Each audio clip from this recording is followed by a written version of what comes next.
What were the top 3 projects of Ako Bicol na nakatulong sa mga Bicolano?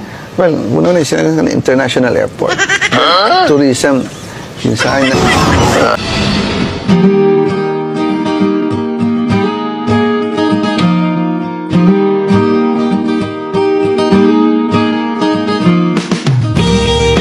It is my pleasure to join you today on the inauguration of the Bicol International Airport.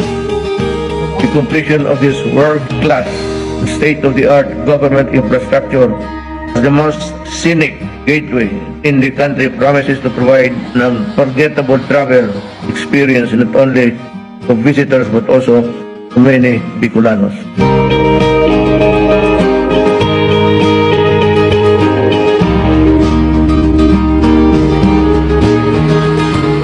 Binuksan na nga sa publiko ang Bicol International Airport sa Daraga Albay. Isa itong karangalan para sa mga Bicolano na may pagmalaki ang kagandahan ng rehiyon. At may padama ang mainit na pagtanggap sa mga turista. Yan ang handog ng Bicol International Airport sa mundo. Pre-departure can accommodate more or less 1,500 passengers, while yung ating international pre-departure can accommodate 300 passengers. Pwede pa siya madagdagan po. And annually, we're expecting to serve more or less 3 million passengers. Ang airport nagbukas din ng bagong oportunidad at pag-asa, hindi lamang sa turismo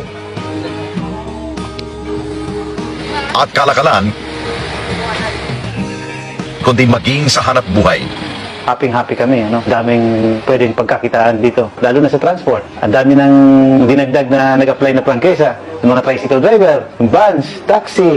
Ang priority dito, yung mga taga-Bicolano.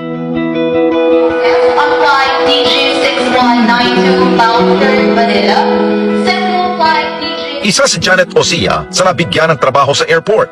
Nakatalon po ako sa tuwa, tapos kasi pangarap ko po na makapasok po dito.